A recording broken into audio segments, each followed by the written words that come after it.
Okay, welcome to another edition of Buck What You Heard. My name is Gene. You can reach me at Buck What You Heard. You follow me, I'll follow you back. And I'm joined by my co-host, Michael Pless. As usual, Michael, how are you doing? Oh, I'm doing great, Gene. Glad to be back on. It's this league is crazy. I mean, like we talked about, it's a week-to-week league, and last week just shows that. I mean, the Bucs winning 55 to 40 over the Rams. Not many people would have predicted that, but hey, that's why you just never know in this league of what's going to happen. Yeah, you know what really is interesting to me is how many one-win teams there were last week. Right. And I know that if you are in any are part of social media in any way, the sky was falling last week, and Hmm. that's pretty much what you saw. But I like how this team rebounded and they won the game, and I think that fans should be enjoying this win, not breaking it down and looking at what could have been done, but enjoying this win because how Right. many times have we seen games like this where the Bucs are on the losing end of it? Yeah, I mean we've seen them not pull off that game like last week or even the Carolina game. Those are games that we probably would have lost in the past, but they're finding ways to win, and that's where I see the improvement of this team. Every game so far we've been in the game. It's just about closing them out. Down the stretch. That's been the biggest improvement. I mean, we've had leads at halftime, which is huge. So I mean, we're finding ways to make plays when it matters, and I think that that's very important going into especially this week against the Saints. Yeah, this game against the Saints is going to be huge. Hmm. One thing that I haven't seen mentioned: the Bucs are undefeated in division play so far this year, and I know it's early in the season, but each division game is important. Right. And I know you have to agree with that. And this game right here is going to be equally as important, where you're going into New Orleans and you're facing a team that came in and they beat or they won against the Dallas Cowboys at home, an undefeated Dallas Cowboys team. Hmm. Yeah, I mean, yeah, you're talking about the Saints. Yeah, I Yeah. mean, you look at their situation. They're, I mean, losing Drew Brees. I mean, we would have thought they would have lost those last two games against Seattle and Dallas, but it just shows you how it's complementary football, and that's where the Bucs are kind of getting back to playing. Either whether it's the offense or the defense making plays when necessary, special teams. Matt Gay, missed that 34 yarder and then he comes back and makes big kicks this past week. So you don't know. I mean, the Saints are really playing good football right now, but I mean, we'll see. But I mean, going back to this Rams game, I thought Jameis was outstanding. The offense as a whole, the offensive line. Um, it was. I mean, they played their best ball. I think this past Sunday. Offensively, it was top notch. And defense, a lot of critics are going to talk about the secondary and all this, but hey, they made plays. I mean, they got turnovers, and that's what won us the game. Yeah, absolutely. And I think that's something that you have to consider is the defense, the offense, and even special teams got involved in this win against the Tampa Bay Buccaneers. And Right. I was super excited about that. I think that's something you have to appreciate is what the Tampa Bay Buccaneers were able to accomplish there. So uh, I'm I'm I'm super excited about it. I'm really interested to see how they do against a team like the New Orleans Saints and how they fare against them. Yeah, I mean, this like, and I was talking about this on Twitter. I mean, the Bucks, they win this game. Yes, you get back to 2-2. Yes, it's a big win over a undefeated team in their house. That's a huge win for the morale of the team and just the overall confidence. But it doesn't mean anything if you don't win this week because this week against the Saints is ginormous of what the impacts and what the implications are. I mean, you win this game, you go up 2-0 in the division. You're right back in there. You're first place pretty much, and then you have another division game on top of that following the next week with Carolina. So you really have an opportunity to take hold of this division because it's right there. I mean, the Bucs are right in the mix of it. And 4 games into the season, what strikes you as the biggest impact on this Tampa Bay Buccaneers team? Biggest impact so far? Um, I mean, obviously you got to look at just the work of Shaq Barrett, but I think overall it's just the coaching staff. I mean, the coaching staff is just night and day difference.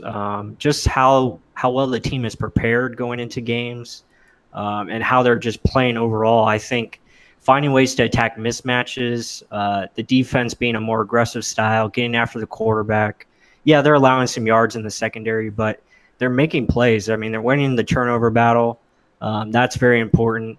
Just a lot of things they're doing is going to lead to victories down the road because it's just percentage wise, it's going to play out that way. The way they're playing, they're getting the leads at halftime. When you have the lead at halftime, football teams win 80% of the time. So, that's just good things for the Buccaneers going forward.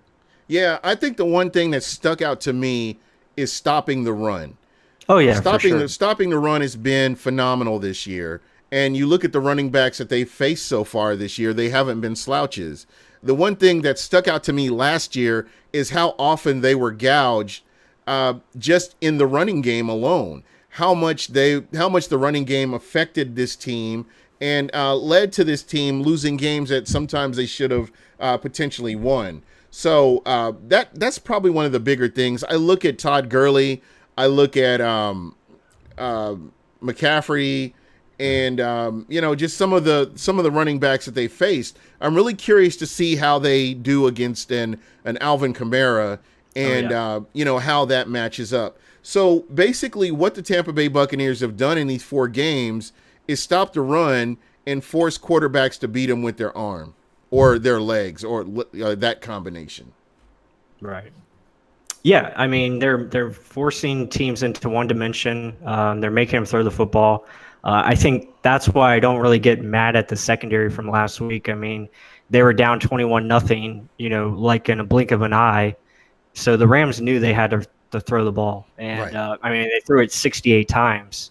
So, I mean you're going to give up some yards. I mean, and what I was saying on Twitter about Jared Goff and having a good game. At least that's what I saw on tape. Yes, he had the 4 turnovers, and yes, they did lose the game, but the guy made some very impressive Yes. throws. I mean, just throws that should not have been made. And usually those are kind of throws that usually get picked off or what have you, but they were just pinpoint accuracy. And these are throws that had guys surrounding the football. And And he was getting the ball out quickly, and that's the one thing. yes, If he holds onto the ball 1 second more, you're looking at a bunch more sacks than what he already got.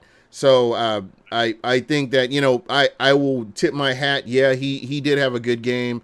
I really felt like Jameis Winston had a great game as well, and for him to be the NFC Offensive Player of the Week, that speaks volumes about his games, because Jameis Winston has no shortage of detractors, and just to have him go out and play a rock solid game, and I've always said it. I've been saying this since he's been in the league. Jameis Winston is a blessing and a curse, and you see the good in Jameis Winston, and then you'll see plays, and you're like, well, you're scratching your head. And I think we've determined that's who Jameis Winston is. And if we can get more of the good out of him than the bad, I mean, you've got it made. I'm good with some of the bad plays that he makes. oh yeah, and Jameis, I thought he played really well as well. I mean, as well as you could hope for. I mean, Jameis was in the zone, and again, the thing with Jameis is he's just got to be decisive and quick with his decisions. When Jameis is in rhythm, I mean, he's one of the best quarterbacks there is in this game because he can make all the throws, and he was doing that on Sunday. The touchdown pass to Mike Evans was a thing of beauty. He really had to get that thing out quickly because he knew the coverage. He knew they were coming after him, and that And was that the perfect. touch he got on the ball was something that Oh I was yeah, really impressed with. It wasn't like yeah, a frozen rope. He actually put touch on the yeah. ball, hit the receiver in stride to where he can run on into the end zone. So Oh again, yeah. and I think Brandon Mann mentioned it earlier. Coaching matters. And I Yes, think absolutely. you're really seeing that right now, where you have really good coaches that are able to come in and get this team pointed in the right direction. Hmm. Yeah, no doubt. I mean, we can all look at what's going on in Atlanta right now, and we can put 1 + 1 = 2 together, as far as Matt Ryan and Dirk Cutter. So I mean, you can just see the decline in Matt Ryan's play, and don't I'm have good to with that. don't have to look too far. Yeah. So. And what Jameis is doing so far this year, I mean, it's 90 different. I think he's being very decisive and smart decision making. Yes, he's probably taking a little bit too many sacks. You like to see him throw the ball more away or try to run a little bit more. But he's making a focus on protecting the football and being Yes. smart. And they're providing him a running game. I mean, the way Ronald Jones is playing and Peyton Barber being steady. So I mean, everything is just more cohesive and it's more team football, which you like to see. Yeah. The one thing that I will say, and I've really tried to stay away from as many debates as possible, because you can take your pick of the debates that are going on social media. One of the questions that people are having is, why isn't Ronald Jones a starter? The one thing I will say is Ronald Jones is getting his touches, and as he continues to play like this, he continues to play consistently, and he Yes. continues to prove that he's the guy that should be out there first. Don't be surprised if he's the guy that's starting. But at the end of the day, Oh yeah. you look at the film on Peyton Barber and what he's done. He's consistently been doing what he does. So I don't have a problem with either guy being the starter, because they're going to get their touches, and I believe they will help this team win. And I think ultimately for me, it's about wins and losses more so than who's starting and who's not starting. Oh yeah, and I actually like the way they're using the backs right now. I think it kind of confuses, or it just gives the defense a little bit of a different feel, especially when you bring in, Peyton Barber, who's going to be a little bit more physical. He's going to run, north and south, but then you bring in a Ronald Jones who just has that ability to use that speed and also break it to the outside. It's a And whole he's new factor. physical. Oh He's yeah, physical. yeah, no doubt. So that's just, I mean, it just brings a different mix to the offense, and it's really nice to see. So it'll be interesting to see how they do this week against the Saints. Saints haven't allowed a 100-yard rusher in 30 games, so it'll be interesting to see how they run the football and be creative with that. Yeah. The one guy I really hope to see more of, especially as the season progresses, is Daria Gumbawale. I like his hands. Mhm. I don't. Has he dropped a pass yet? I don't think he has dropped a pass yet. I could be Dari wrong. now. Yeah, Yeah, but Dari's been but pretty consistent. yeah, he's been consistent catching the ball out of the backfield. And I just, again, here's another person that he's a rookie, I understand, and he probably needs to work on the decision making, just deciding, hey, I'm going to turn it upfield and go. But I've seen some things that, I kind of understand why he's not getting as much time as he is, where you see that with a Rojo or Peyton Barber. Hmm. Yeah, and Dari's been being used as a fullback at times. I mean, and I put up a clip of it today. I mean, he killed a linebacker in the Rams game. Just pretty much sat on him, which was awesome to see. So, they're using Daria in some different ways. Same thing with, like, the way they're using the tight ends, using them as fullbacks, motioning them out, etc. Yeah. And we actually saw some good tight end play this week. Cam Brate made some big time catches. Using him in the red zone, that's something that I've talked about. It's like using these guys in the red zone because they're so big and they create mismatches. Yeah. And they did a good job of it on Sunday. The one thing that I will say that I'm really looking forward to is seeing how the Saints do against the two tight ends. Oh yeah. The Saints. The one thing that I've noticed about the Saints defense is they have issues with tight ends, and Hmm. I don't know if it's just been recurring, but this year especially, I've noticed just watching their film, just tight ends are able to sometimes run free, and they'll be able to pick up those yards and get those first downs. So that's one thing that I'm really going to be keying in on, is to see how the tight ends fit into this offense as they play against the Saints. Oh yeah, for sure. And yeah, I mean, defenses usually struggle with the tight end. I mean, the Bucs, they've struggled forever against the tight end. You look at the Saints, they have downhill aggressive linebackers that can be, baited into play action because they're so committed to stopping the run. So, having, OJ and Cam Brate on like the seam routes or what have you, I think that will be definitely something to watch for. I think Jameis, using the play action and getting the ball into the middle of the field, I think that's something they can definitely attack. So it'll be interesting, looking at this game, since we're getting into the Saints, the big key is going to be the offensive line. I mean, if they can match up with the Saints front and really play like they did last week against the Rams front, which is probably one of the better fronts in the league, just with Aaron Donald. So if they can find a way to contain, Cam Jordan and company, I think they'll be okay, because I really like our receivers and tight ends against their secondary. I think we can find ways to exploit them through the passing game. But, the key is, can we block and give Jameis enough time to operate? Yeah, and while we're talking about the offensive line, and I'm sorry I haven't really talked about him, I know that was a sore subject for so many people in the offseason. That was a sore subject for people in preseason. That was a sore subject for people even going into the regular season. And I know that we talked about it, and we said, this offensive line, they need to gel. And I know that sounds cliche, but you're starting to see that. You're starting to see that. Mm-hmm. How they handled Aaron Donald, to me, was like, wow. Yeah, and that was something even I didn't expect from them. And just getting those lanes for the running backs to run through, and I was, I'm perfectly happy with this offensive line. And you kind of get an idea of what Bruce Arians saw as he was looking at this offensive line and saying, "Hey, I like what we have here." Yeah, I mean, they went into it. They looked at the personnel, and I think they saw, hey, these guys are still pretty good group. It's just about there you go. It's just about adjusting the scheme and pretty much simplifying it.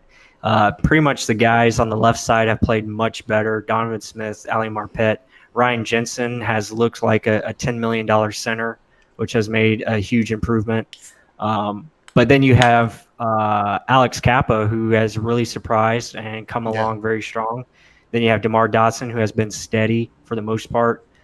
He's getting better, I think, as games go on, because he's getting his legs under him.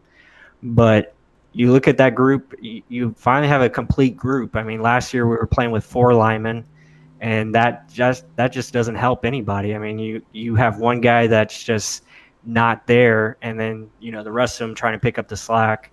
So that was just a recipe for disaster. Oh, there you go. That's a nice cup. Yeah. But yeah, the line is just playing more together, and I think it's showing in game tape. I mean, the run blocking is night and day different. The one thing, they got rid of Caleb Beninock, and they haven't missed a beat. I saw where he just got signed with the Carolina Panthers. I feel sorry for their quarterback, but it is what it is. It's a division rival, so you'd think they would learn.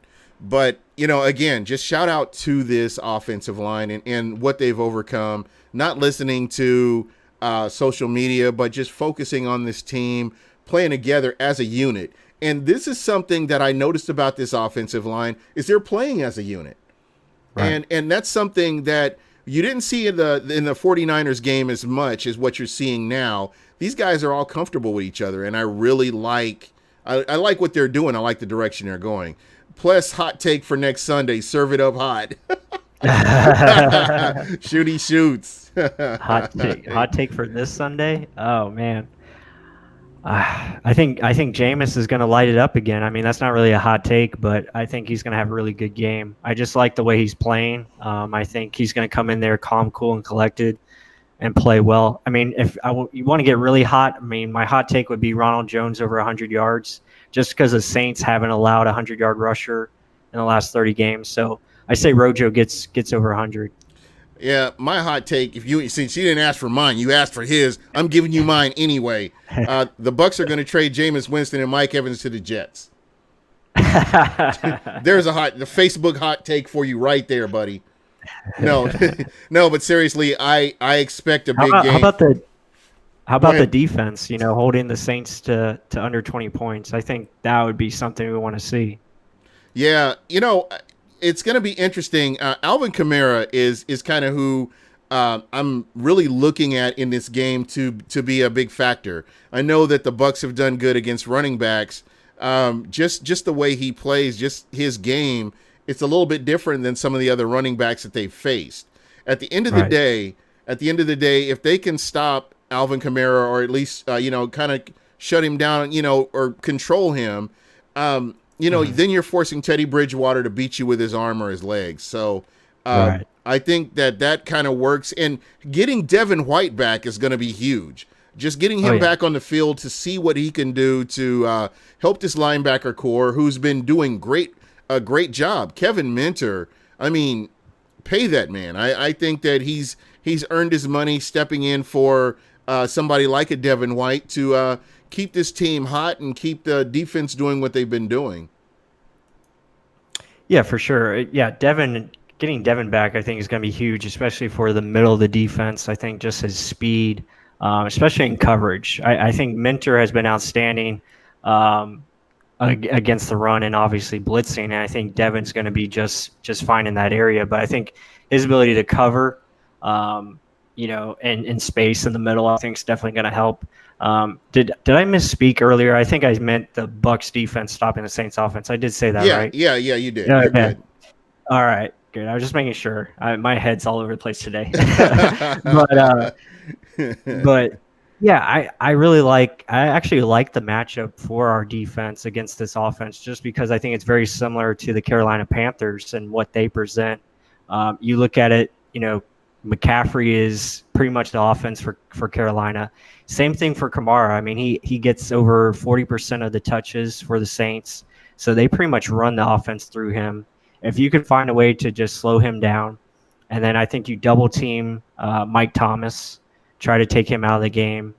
And then that leads you to the rest of their cast, which is still very talented. But if you can shut down those two, or at least slow them down, I think it allows you to get more pressure and build that pressure on Teddy Bridgewater, and then you kind of suffocate him, and then he might force some issues, and you get some turnovers, and I think that's the way to win this game. Yeah, because I was looking at the Cowboys Saints game, and Right. I know you guys are going to really hate me for saying this, but I was actually rooting for the Saints because I hate the Cowboys just that much. But that's for Nothing another. wrong with that. That's for another time. Yeah. No, seriously though, Teddy Bridgewater looked beatable. Just the way the Cowboys played against him.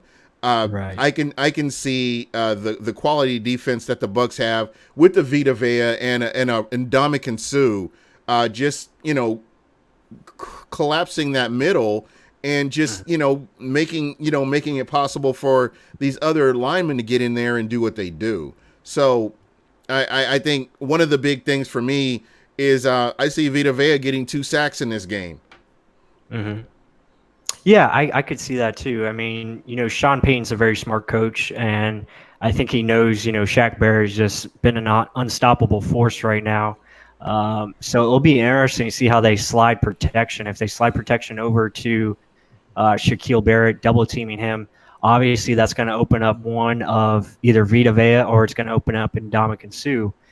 Those guys have to take advantage, especially against the Saints offensive line, which is kind of suspect in their guard play.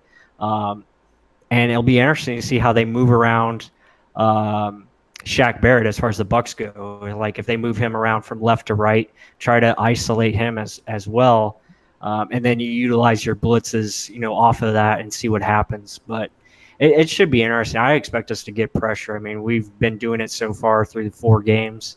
It'll be interesting just to see how that matchup plays out throughout the game, though. Yeah, I'm super excited about it too. Like I was saying, another guy that we haven't really talked about is Hmm. Carl Nassib. I would like to see a big game out of Carl Nassib. I think this is a very good opportunity for him. When you see how hot Shaq Barrett has been, This is going to give other people an opportunity to make those big plays. And I was talking with a friend of mine who's not super impressed with Carl Nassib, but I think that it's just been getting an adjustment for him getting into this defense, and I think that he's going to eventually catch on, and it'll start to pick up steam. But I I expect to see him have a big game on Sunday as well. So he's one of those guys that I'm looking for to go ahead and break out. Yeah, yeah, I'm really not concerned about the front seven. Obviously, the elephant in the room is the secondary. Are they going to start, playing a little bit faster, thinking less, play a little bit more aggressive, not playing afraid? And that's what I've been seeing from the secondary a little bit. Is just they're afraid to get beat as far as just allowing that big play. And I would just like to see them play a little bit more fearless. And I think Bruce Arians spoke about that, telling the guys, hey, if you make a mistake, it's okay, man. You got to keep going and you got to play your game. Don't let, fear or anything of this nature, like, it's okay to make mistakes, but you got to play full go all the time. And I think hopefully we see that this week against New Orleans. Just let it all out there, man, and have, go play and be aggressive, play your style. Don't try to do something that you're just not comfortable in. And we saw that they've shown it a couple of times. I think they did a good job of it, especially against San Francisco. And I think they did it well against Carolina. Showed some flashes against the Giants and even flashes in this game against LA. But Yeah. it's just about putting that consistent, Right. performance together. I think they have it, and they're real close. If you look on game tape, they're real close to making plays. They're just a step That's what late. I see. Yeah. That's exactly Hmm. what I see. I will say this. Here's a interesting quote, and I do want to address this, and I try to address this every time I see it. Hmm. The media hates the Bucs for some odd reason. Whenever they win, that being the Bucs, they never get credit. This is why you have podcasts. This is why you have Real Bucs Talk. This is why Right. you have Buck What You Heard. This is why you have Pewtercast. This is why you have Pewter Report, because those guys don't care. They are about the big market teams. They don't care about the small market teams. And unless you're winning on a regular basis, they're not going to care. So that's why I suggest, and I don't care what podcast you watch, from whether it's Joe Bucks fan, Bucks Report, to whatever you watch, try to keep it as local as possible. Mm. Don't get drawn into what's going on NFL Network or what's going on ESPN or CBS. Go with the people that are following these sports reporters that are able to give you logical thinking on stuff, and just stay away from that. I mean, I stopped watching when it comes to NFL. I don't watch ESPN at all. I may check out Jenna if she has something to say on ESPN, but for the most part, I don't really mess with ESPN, and I haven't for about 4 years, and that's just me.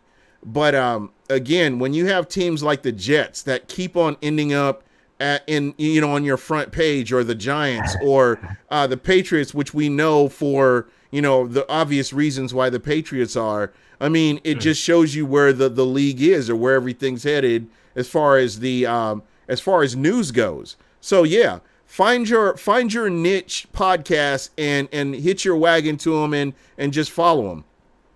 And that's always what I would suggest. And don't get upset because the media is not following the Bucks. When the Bucks start winning, trust me, the media will come. Right. Yeah, that's my message right there. That last sentence. Yeah, you really can't pay attention to the media. They're not going to show us any respect. I mean, really, we don't really deserve it. We've been in the bottom for a long time. It's you got to go out and win games, and you got to put back-to-back wins together. That's why I think this game against the Saints is so critical. I mean, if the Bucks can show they can win, multiple games in a row and put together, good performances, then you'll start to get talk. I mean, you win this game, you're in first place in the NFC South. You're 3-2. You're 2-0 in the division. Then you have an opportunity to go to London and beat the Panthers to go 4-2, before the bye week. So there's a lot at stake. I mean, if they want recognition, I mean, they got to go out there and prove it and perform, and they'll get that. But as far as like media coverage, yeah, I mean, it's easy to just go to a podcast. I mean, you can hit us up. You can hit up Real Bucks Talk, Pewtercast. There's so many good podcasts out there for Buccaneers coverage. It's just night and day better of what you're going to get out there in the newspapers or ESPN, national media. Yeah, stay away from all that nonsense because you know what? Those guys are paid to just put out narratives and pay to Hmm. put out certain opinions that will generate views and reads and Views and you know clicks. yeah, exactly. And you're not going to get that with podcast is just going to be real, and it's really just about what your flavor is as far as what you like to listen to.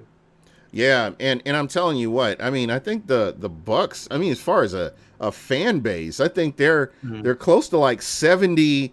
Oh yeah, and the Bucking Idiots. So there you go. Oh I yeah, yeah, think they're plenty of close good to like podcasts. there are a lot of Bucks podcasts out there. Some Yeah. aren't as consistent as others, but there are just a Right. lot of good podcasts out there to check out. And like I Mhm. said, you just kind of have to find your flavor with it. But I wanted to address that because I really want the fans to get away from the national media. I really want the fans to focus more on more fan centric, local homegrown stuff, and I think that you'll get the most out of it. So again, just kind of stay away from the local media. You take it with a grain of salt, and you go and check out Michael Pless and Mark Ramirez, and actually get the X's and O's. Mhm. Yeah, yeah, for sure. Yeah, it's just yeah, I mean, just try to stay away from like ESPN. ESPN is pretty much just recycled, hot information. hot Uh, garbage. Yeah, yeah, and every now and then you'll get some good stuff on NFL Network or of the specialty networks that they have now for the sports. But yeah, I mean, it's just really the same stuff that they go over and over. But yeah, I mean, that's what makes podcasts so great. And I think that's why podcasts, not just for the Bucks, but around every team pretty much has expanded. You can pretty much look at any NFL team out there, and they have some type of podcast that is well known or is expanding. So yeah. it's really good stuff. Yeah, it really is. And I mean, even for me, I love football. I mean, I love the Bucks more than anything, but I just love football outside of Tampa. So Right. there are other podcasts that I check out that aren't the Bucks, because I just love football, and it's good to know about some of these players. You never know, you may end up seeing that player playing in a Bucks uniform at some point. So never Right. hurts to get outside of your comfort zone and check somebody else out, as long as it's not Atlanta, and just enjoy it. Enjoy football, and I think that's one of those things that really gets missed at times. I mean, you don't have to be a fan, but it's good to know what's going on outside of the league, or outside of where you are. So that's kind Right. of where I am. Yeah, I'll let you in on a little secret. I mean, I listen to, the Bucks opponent and listen to their podcast just to learn, about the upcoming week. Obviously, I don't really have to do it this week because I know the Saints personnel. I know what they like to run because we play them, so often. But like, when we're playing like the Texans or someone like Hmm. that, who I don't really follow that much. Yeah, I know some things, but you can Division go. rivals. Right. I mean, if you're facing, just not a familiar opponent, you can go check out one of their podcasts and you really get good information as long as, I mean, for the most part, those podcasts are pretty good. So it's helpful. Yeah, Brandon Mann's asking, who is your most hated rival? Atlanta, of course. Who else would it be? 28-3. Yeah.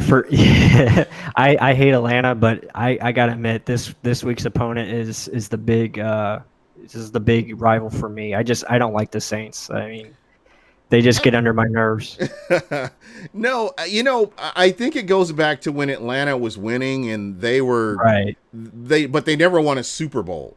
But they were Yeah. winning, and they acted like they were the New England Patriots. And I've always hated Atlanta, and I Yeah. mean, even from the time I guess Atlanta replaced Green Bay for me as a Mhm. as a division rival, and that stands today. And Yeah. Atlanta is right there with the Dallas Cowboys for me. Right. Yeah. Yeah. I don't like either of those teams, but for some reason, the Saints, I get like super. pissed off about, because I think it's Sean Payton. For whatever reason, I just don't like Sean Payton. I think he's a very smart coach. Maybe that's why it pisses me off so much, because he's that damn good.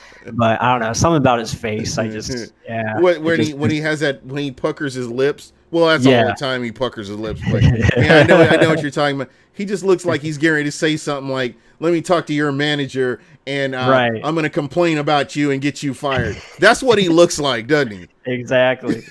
But anyway, enough about that. Let's get back to the game here. Yeah. In your opinion, and I want to, I have flashback to the beginning of the season, because I think there were maybe 3 podcasts that I can think of where everybody's pretty level-headed, and everybody was like, okay, let's wait and see how these games play out.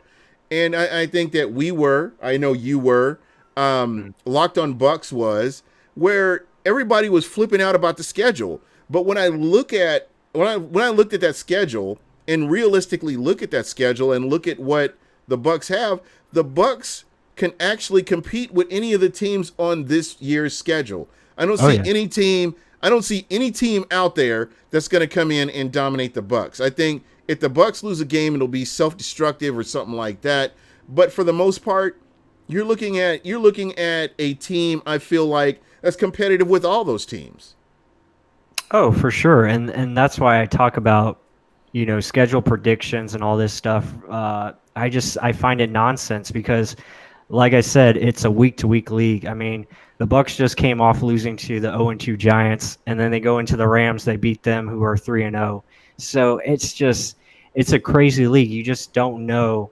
It truly is any given Sunday. It just depends on if you make those certain 5 to 6 plays a game to win the game. That's really what it comes down to. I mean, all these games come down to the last 5 minutes. I mean, Bruce Arians talked about it. You don't really see blowouts. I mean, unless you're, like the Cincinnati Bengals, who lost, 27-3, or the Dolphins. But, those teams are just in unfortunate circumstances right now. But for the Bucs point of view, I mean, they're going to be in every football game, and I truly believe that, because they're getting out to leads. I mean, they were never in the lead last year going into halftime, rarely. I mean, and if they were, it was kind of fluky. And here's the cool thing. Here's the cool thing here is to see the defense. Jameis Winston's understanding he's got a defense he can lean on now. He's getting more comfortable. Hey, okay, I'm not winning the field position battle. Let's see what the defense can do. And the defense goes out there, and the defense, and I understand that there have been a lot of yards given up, but they've been but not broken a lot of times. And I think that's what you saw a lot with that Rams game, because I can promise you, in the last 3 years, had the Bucs given up a lead like that, they would have tucked it in and said, okay, we'll live to fight another day. But the Buccaneers came back. They responded every single time there was a touchdown. They responded. And that's what we haven't seen from this team for a long time. Oh, yeah. I mean, the Rams were in rhythm. They were getting their game going. They were scoring, pretty much every time. But the Bucs were coming right back and scoring their own.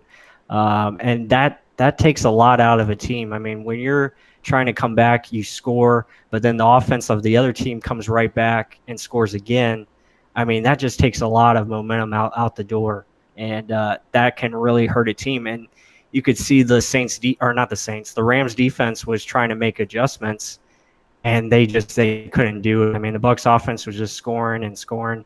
I tell you what won us the game really, though, was when after Jameis threw that pick six and it was 45-40, there was about 8 minutes left on the clock. The Bucs had a drive that took the clock all the way down to 2 minutes and 35 seconds. Yes. They kicked that field goal to go up 8. That was pretty much the game. I mean, they won it at that point, I believe. That was just a knockout blow. Really, really set the tone, calmed the game down. I think the defense relaxed, and obviously they made the big play to get the touchdown at the end there. And that's what's been missing for the past 3 years. The ability to get into the fourth quarter, run the ball, punch the defense in the mouth, and keep going. That's what's been missing. We just have not had that. And there was, I think I've talked about this like 5 or 6 times. There was a game against the Carolina Panthers. The Bucs were winning. this game. And the Bucs should have won this game big, but they did not commit to the run. They kept doing everything but commit to the run, and Right. that game was closer than it needed to be. This instance right here, where you're seeing Ronald Jones, you're seeing Peyton Barber, you're seeing some Dare, just different things like that to kind of keep this drive extended, and that's what the Bucs have been missing over the past few years. Right, and the difference between the Giants and this game here against the Rams, they trusted Jameis to make those plays. He made some big third down plays, and I think that was a big learning curve. Like, hey, let's not be too conservative here. Let's be aggressive. Let's get some first downs. Move the ball, and then they got into the red zone. They probably played a little bit safe. You would have liked to maybe see them play a little bit more aggressive and get that final touchdown to just really nail it.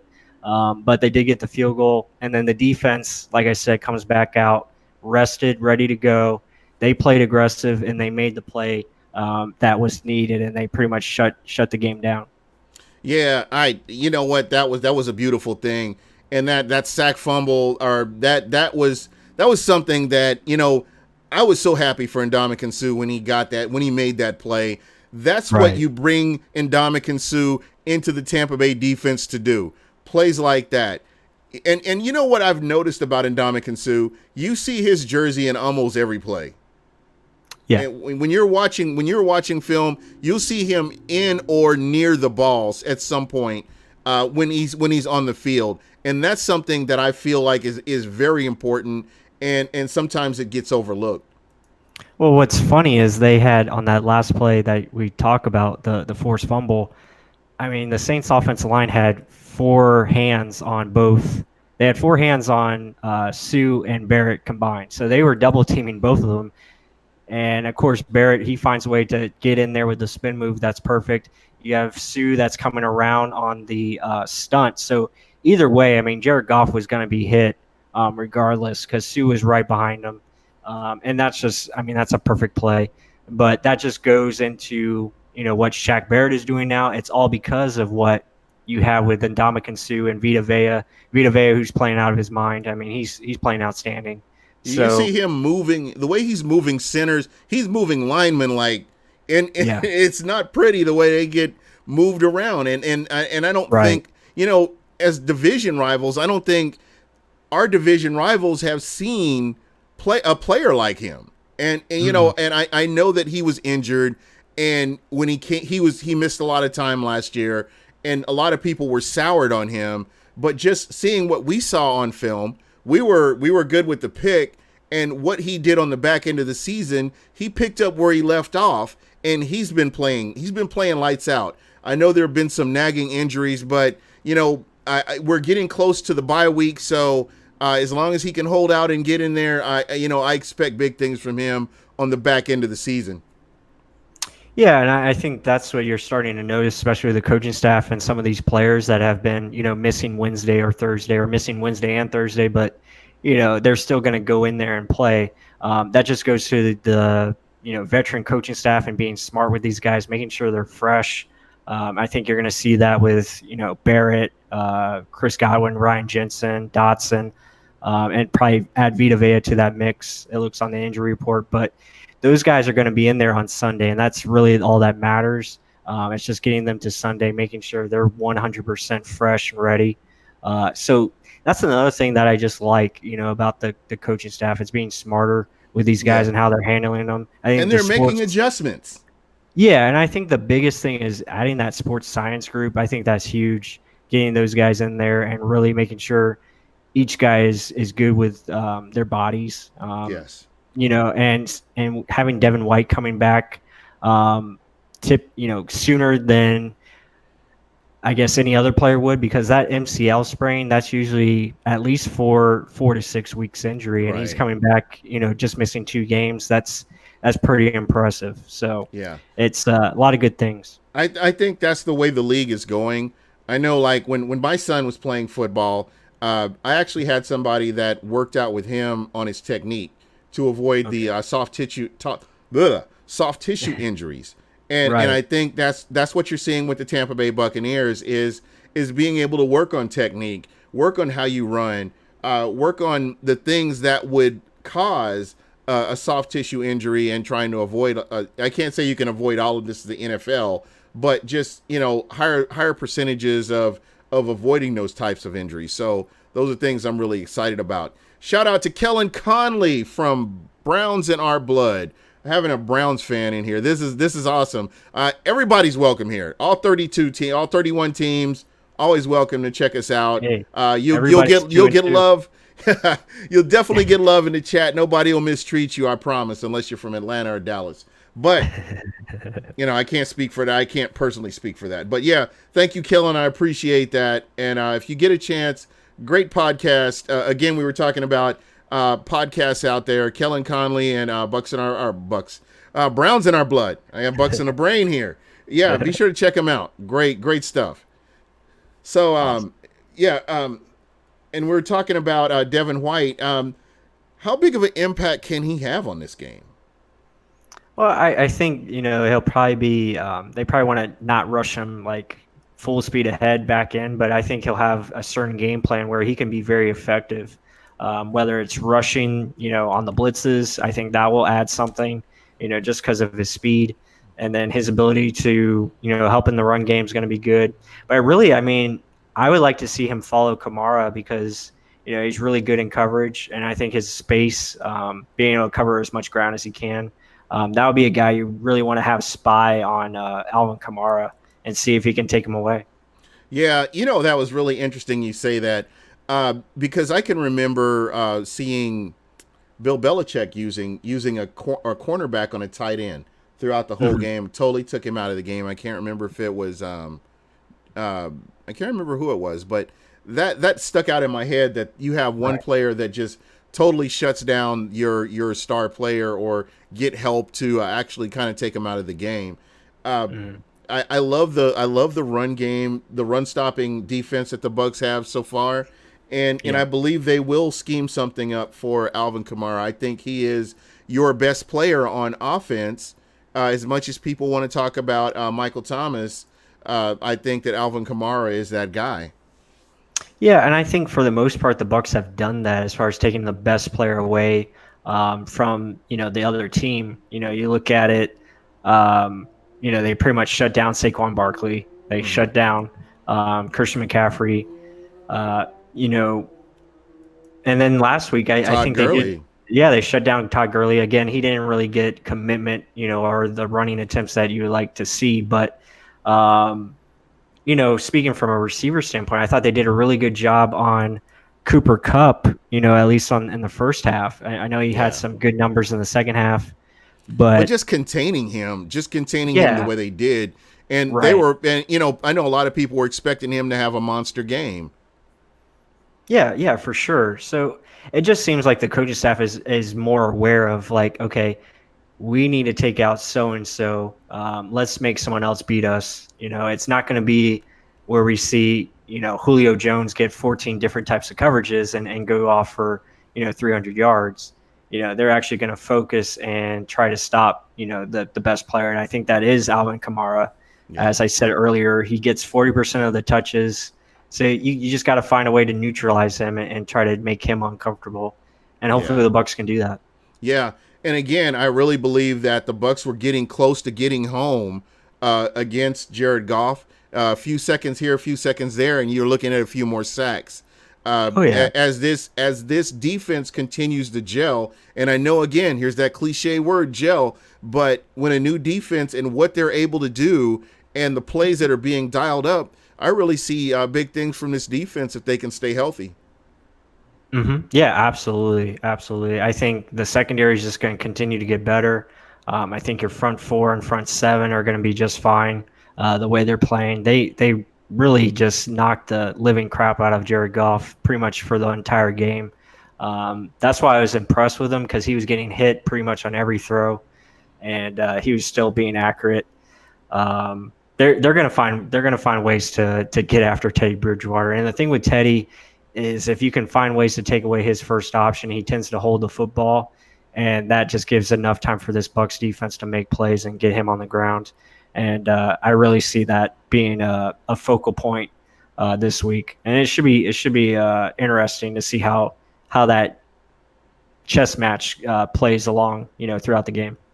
Yeah, the one thing that I find interesting about Teddy Bridgewater is he's not as mobile as he was prior to the injury, and Right. that's the one thing that kind of sticks out to me. And I know that Mhm. I said that about Cam Newton when I watched Cam Newton and I watched the game film on him, and I said something's not right with him. Right. I've always contended that even before the season started, and I've gone on record. You can watch the video. I've said that Teddy Bridgewater is a similar character where Mhm. I just don't see him as that mobile quarterback. He's not an Eli Manning statue by any means, but he's No, he can somebody that run. he can run, but Mhm. he's gonna, that's gonna be a last resort watching him run out of the pocket.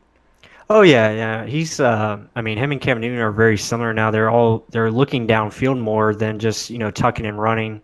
And I think, Teddy's the same way. I think he wants to, dump it off to one of his playmakers and let them go, make the plays.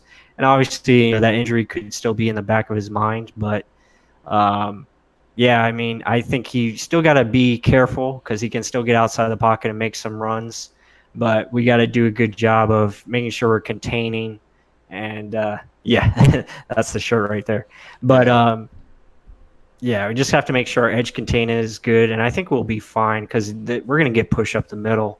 yeah. And that'll be able to, really force Teddy into some quicker decisions than he would like. Yeah, I really want to make sure. I really want to see the defense setting the edge as well. There were Hmm. a few times that I saw where, man, if they set the edge, I mean, you've got to stop 4 yards behind the line, and you're seeing those running backs or wide receivers getting around the corners. So Right. definitely something to watch for as well. Chris Godwin, unsung hero. Uh, it's kind of pick your poison. And when you talk about the Saints and their secondary and their linebacker core, it's pick your poison. I mean, do you want to try to double team Cameron Brate? Do you double team Mike Evans, or do you double team Chris Godwin? Who do you double team this week? I mean, you can't double team everybody. Yeah, There's I mean, a, obviously they're going to show attention towards Mike Evans, but yeah, I mean, it just really depends on what the defense is presenting, and that's what I Mhm. like about the Bucs offense so far. They're really doing a good job of just attacking the mismatch that they have presented, and really doing a good job of that. Last week it was Chris Godwin. This week it could be OJ Howard or Cam Brate. We just don't Yeah, know. So there's a lot of choices, which makes it difficult on the defense, makes it a little easier on the offense, which is good. But we'll see. I mean, and Mike Evans, I mean, he pretty much owns Marshawn Lattimore, so I wouldn't be surprised if they go towards him. It really depends on how this defense shades, to the offensive weapons. yeah, The Saints play very aggressive. They're a man style defense for the most part. yeah. And You know, Lattimore is a sucker for a double move. oh yeah, oh And yeah. I've seen that on multiple occasions. I've seen Mike Evans, and I want to shout out Mike Evans because his route running. When I remember Mike Evans coming into the league, Mm, and you compare that to where he is right now, his route right. running is like light years different from what you've seen, and that to me is going to be huge. Somebody's talking about remember Cam Gordon talking the noise when we signed Donovan Smith. Yeah, we'll again we'll see. That should be an interesting matchup right there. I know he had Yeah, the little food emoji, and they were talking about they're going to eat because yeah. Donovan Smith. But we'll I would see. love I would love nothing more than, to see Donovan Smith just put the hurting on Cam Jordan, just put him right on the ground, like he did Marcus Peters. um, but yeah, I mean that's gonna be the matchup for the offense versus defense is gonna Mhm. be that line against that front four. Yeah, If they can find a way to neutralize that, I think the Bucks offense will be just fine. Defensively, going up against the Saints offense, I mean, we talked about it. You got to find a way to stop Kamara, and you just got to be prepared for what they're going to throw at you with the misdirection and the read options and stuff like that, reverses, tight end screens. They love to run the screen game, so you just got to be aware for things like that. But really, I think the defense just be aggressive, just blitz as many times as you want, and really just bring it, get after them. I think we'll be okay. yeah, and there was a question about what do we think about Sean Murphy Bunting. Um, guys, Think I will he's say, thinking. huh? He's thinking too much. That's his biggest I problem. want to say this right here, and this is something that everybody should really take to heart. You should really have lower expectations of rookies, regardless of where they're drafted, and wait Yeah. and see how they learn the system, how they learn the speed of the NFL, and at least give them 2 to 3 seasons. To be very honest, I mean, if you realistically want to know what type of talent you have, you can't look at 3 games into a season or 4 games into a season and determine that a player is a bust or a player Right. is not good or a player should have never been drafted. You kind of have to wait and see how they adjust to the speed of the defense or the speed of the NFL, number one, because Hmm. you're talking about a huge drop from the speed of the NFL to the speed of college, for Oh yeah. one. And again, you kind of that's one of the more important things. And then, like you're talking about, how they're thinking too much. Yeah. Then how do they adjust to that? How do they adjust to the scheme they're in? Do they get comfortable in this scheme? And it's important to have the same coach for an extended period of time to really get a honest idea of what you have in a player. Yeah, a lot goes into it. Confidence is big. Like you talked about, stability, and really just having faith in that player and continuing to coach them up. It's going to take time. I mean, and that's what rookies are. They're an investment. They're an investment for the future. They're an investment for, down the line where they're expected to become stars for your team, developed into those stars. Keyword developed. So it takes time. I mean, just look at. I mean, the biggest story is Ronald Jones. I mean, look Mm-hmm. how far he's come. Look how far Alex Kappa has come. You And know. here's the ultimate example of what I'm talking about. You're the quarterback. Who's the quarterback in Kansas City? He's set for a year. Oh, Patrick Mahomes. Patrick Mahomes. Patrick Yeah. Mahomes set for a year behind a veteran quarterback, and he had a quality offensive-minded coach teaching Right. him for that whole year he set out. And you know what? He was able to come in without missing a beat, and he's been where he is right now.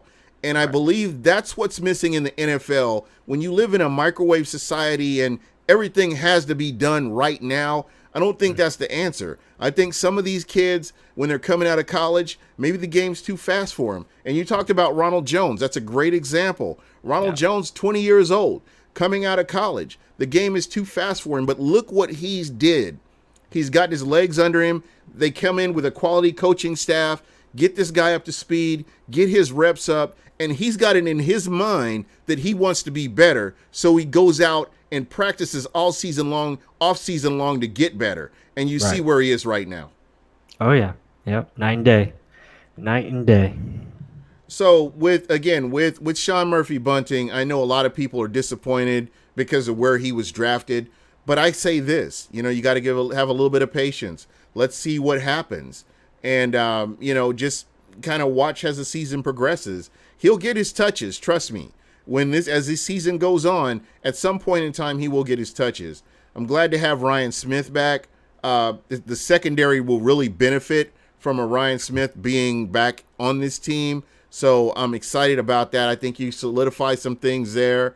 And again, here's a guy, when you go back to Sean Murphy Bunting, he can learn a lot from these players like a Ryan Smith. So again, don't throw the baby out with the bathwater. Let's wait and see what happens with him as he progresses. Yeah, for sure. Yeah, Ryan Smith's going to be huge on special teams. That's going to be big. So. Yeah. Shooter in the stash says, look at Lamar Jackson in year 2. Yeah, Yeah. exactly. You just need those kind of things to happen. And there's so many players on this team that I've always said were talented, but I didn't feel like they were used right. We've had podcasts where we said, "Oh, I don't know that this player's being used right," and sure enough, you see a lot of players that have flourished. Will Golston, who people wanted to run him out on a rail because they said that he was trash or he was a bust and he had no business being here, and you see they found his niche and you see how he's playing. And Yeah. you may not hear his name from the announcers, but I can promise you, if you're watching film, you can see what this guy is doing. Oh yeah, he already beat last year's stats. So I mean, he's well improved already. Yeah, and again, these are just things that you kind of have to look at. Hmm. So I want to get your thoughts, and I know that your podcast was great, by the way. I really Oh, appreciate it. appreciate it. Yeah. I love, again, you're one of my favorites. I mean, I listen to you guys. You're heavy rotation. I mean, you're one of the first ones that I listen to. So, when is your next one coming up? We should have one probably Friday. Preview the Saints matchup, so we'll get into that, break that down, and really see what this game's going to be about, and hopefully good things on Sunday. I think it will be, but yeah, we'll break down the Saints and see what they have to offer. Yeah, there we go. So I'm gonna just go through the roll call here. Okay. Just because again, you guys were great in the chat tonight, and I'm sorry. I'll try to integrate the chat a little bit more. I've been trying to make sure that I'm getting you guys on here Mhm. on film. Just so that people can see your chat or see what you're having to say. And I really appreciate you guys. But I want to shout out Brandon Man, XLU Garvey, Shooter in the Stash, of course. One of the best animators out there. Be sure to give him a shout out if you can. Antonio Santiago, Callie Buck, as usual, longtime listener, Callie Buck, Perry Mathis, Leroy Moore. Thank you so much for checking us out. Kevin F. from Bahamas. Yeah, Kevin F. is from the Bahamas. Shout out to him. Tampa Supreme 813. Thank you so much for checking us out, and I appreciate your interaction in the chat. Bucs Dive in the Pool. Thank you so much for checking us out again. I appreciate that. TC1 Baby, longtime listener. Thank you so much. Bucs Fan 727. Buccaneer Bruce, as usual, you bring it, man, every time, and I appreciate that. Um, let's see, Real Talk Perez checking us out. What's going on? Ron Helling, Demand, as usual, Demand, who has been a longtime listener as well. I appreciate that. Corey Fleming. Corey Fleming always has great things to say, too. You're appreciated. And, yeah, and again, I'm trying to think who else. Oh, David Villanueva. Thank you so much for checking us out. Um, Andre Glenn, who's really been very active in the chat. Thank you so much. You're appreciated as well. Ken Connolly from Browns in Our Blood. Great podcast about the Cleveland Browns. If you ever get a chance to check it out, please do. Amazement 717. Let's see. Jeremy Valencia. What's going on? Willie Horace, who's a longtime listener as well. Thank you so much for checking us out. And Neil L. Neil L is another longtime listener for a Buck What You Heard. Thank you so much. Matthew Kitchell. Okay, we got Matthew Kitchell on here. Okay. Matthew Kitchell, thanks a lot for checking us out. Donnie Sellers. And again, if I've missed you, please ping me here in the chat if I missed your name. I definitely want to acknowledge that. Shooter in the Stash brought up a good point before we roll out of here. I know that we've been on for over an hour, but I do want to acknowledge this. Matt Gay, the way he bounced back from that catastrophic game against the Giants and what Yeah. he was able to accomplish, I was real happy with him. I really hope that this is a guy that can mental toughness. I think that's what hurt. That's what's hurt some of the kickers we've had in Tampa. I mean, the big example is the kicker we drafted. The kicker that got drafted, a guy, and drawing a blank on Yeah. his name. Yeah. Aguayo. Roberto Aguayo. Yeah. Roberto Aguayo had the physical tools, but he didn't have it from the neck up, and I think Right. he couldn't get out of his own head, and I think that's what really hurt him was the fact that happened. So Yeah, I think with Matt Gay, I mean, missing that 34-yarder, I mean, any kicker could have just went into the next week and just continued to just keep on missing or having, just bad kicks. But he was rock solid. He was perfect. He really adjusted with his, he got his technique back and really made sure his head was staying down when he was kicking the football. And I mean, he was knocking him through like money. So, I mean, 58-yard field goal, that was a big one for his confidence. I think that's going to be huge going forward. But yeah, I mean, he's perfect on the extra points, which was nice to see, and hopefully it just continues to keep on rolling now. Yeah, that's going to be very important, especially in this game against the New Orleans Saints, where I feel like Right. every single point is going to count, especially the way the Saints do. When you've got a Hall of Fame head coach in Sean Payton, you never know what could potentially happen. So definitely an important part of this Buccaneers offense or Buccaneers special teams to see what he does.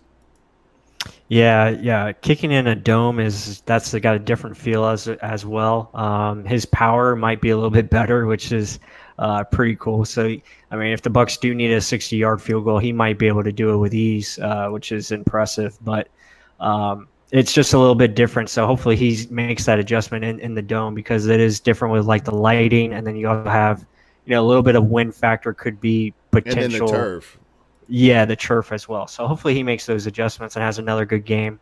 I think he will. I think just the way he bounced back, it looks really, really strong for upcoming weeks. I think the team as a whole, the way they bounce back from that gut wrenching loss, says a Right. lot about this team. And again, coaching matters because I Yep. really don't see this team bouncing back from that kind of loss, last year. Just based on what we've seen from them in previous years. I mean, you've got a new regime, and I think that new mindset is starting to take hold. And I think this is going to be a huge game for the Bucs because this can really help them in their chase for the playoffs. And I know a lot of people don't want to hear it, but the Bucs are just as capable of getting into the playoffs as a lot of these other teams there, these other 2-win teams out there. Yeah, and like I said earlier in the podcast, I mean, this is about taking the next step forward. If the Bucks can finally put, multiple games together and where they're being consistently good on each side of the ball, offense, defense, special teams, that's really what we want to start seeing now is complete games. You've had your lessons early in the season. You've learned some things. You've gotten better within the scheme. Now it's about putting it all together and playing smart football. And I think they've shown signs of it. Now, can they take the next step forward and win back-to-back games and then start collectively stacking up wins? That's going to be the big key from here on out. And really, that's what we're hoping to see as fans. They take that next step forward and just start building more confidence as they go forward. Yeah, most definitely. There's a quote from Amazement 717, and I appreciate this because I think the same thing. What you're seeing is the locker room, and we haven't really talked about a lot about the locker room. You don't have whiners crying for the ball right now. You don't have people pouting or anything like that because their feelings are hurt. You have a rock solid locker room, to be very honest. I mean, and Yeah, it's Dominic and egoless. yeah, and you have it like players like Ndamukong Suh and the mentality that they have, and it just becomes contagious. And I really do believe that that plays a big part in this as well, is just being able to have players that think like that. So Oh yeah. I'm super excited about this. Yep. Yeah, it should be good. A lot of good things I think are on the way. Yeah, most definitely. Well, guys, thank you so much. We've been on for an hour. I appreciate everybody in the chat. Again, if I missed anybody, I will make sure to get at me and let me know, and I'll make sure to shout you out when we start the show next Wednesday. I do apologize for last week. We missed last week, but we're making it up, and I'm hoping to have. There's a book out. It's called Jameis Winston Derangement Syndrome. The author, Jameis One of One, I've had him on before, but with the emergence of Jameis Winston with this breakout game that he had, NFC Player of the Week, I thought it would be kind of cool to have him back on and get his thoughts on where Jameis Winston is now. So definitely going to have him back on again, and please look out for that. I think you guys will really enjoy that. Cool thing about him is he was not a Bucs fan. He was actually a football fan, and he saw potential in Jameis Winston, and he has no skin in the game basically. And I thought that it was really cool to see him and just get his thoughts on everything. And I thought that what he's been saying, and in me reading his book, he's been spot on about Jameis Winston, for some time. Mm-hmm. Yeah, that'd be pretty cool. I mean, just get his insight. That's a book I definitely need to check out. But I encourage I'm not a big promoter of stuff, but that book right there, please, if you get a chance to look at it, please read that book. I really encourage that. Just looking at his statistics against some of the Hall of Fame quarterbacks, it's incredible. Right. It's incredible just to see where Jameis Winston stacks up. Yeah, man. All right. Well, that's pretty much it for us. Antonio, thank you so much. Again, if you're not following me on Twitter, please hit me up on at BucWhatYaHeard. Michael Pless. Be sure to check out Michael Pless at Real Bucs Talk. Make sure to follow him and check out his latest podcast. Great stuff. And Mike, before we roll out, give me your final thoughts, and then I promise, last thing, we will get out of here. No, it's all good. Final thoughts. I mean, I just want to see the Bucs kind of come in this week against the Saints like they lost last week. I just want to see that passion and fire, and really just come out with urgency. Sense of urgency. I think if they can do that and just continue to play smart football like they did for the most part of last week, be in really good shape. But yeah, it's gonna be a really good game. Every Bucs fan, go out there and just enjoy it. I think it's gonna be awesome. So let's get that big win though. Yeah, most definitely. This just feels a little bit different than in previous games. So again, I'm super excited. I think that everybody's starting to get on the same page. So for me, it's gonna be this. I think we're all Bucs fans. If the Bucs win, let's enjoy the win. Let's not overanalyze it. Let's not overthink it. Enjoy the win. Don't overreact to it. Enjoy the moment that you're in, and just get ready for the next week. I can't stress that enough. Don't get caught up in senseless arguments where shoulda, coulda, woulda, or what could have happened. Don't worry about that. If the Bucs won, the Bucs won. Right. We would address other things at other times, and that's just the nature of the game. I realize that some people want to talk about what could have happened, and I understand it. Everybody has their right as a fan to root for this team the way they see fit. But at the end of the day, let's just enjoy this team. When the team wins, let's enjoy this win as a fan base, and that's what it should be about. Yep. But anyway, That's pretty much it for me. I appreciate you guys again. I got my shirt from Real Bucs Talk. Come with me if you want to win. I got the Jameis Winston rookie hat from the draft on. Really promoting Jameis Winston for the great job that he did. But again, that's pretty much it for us. We are out of here, and you guys have a great week. And remember,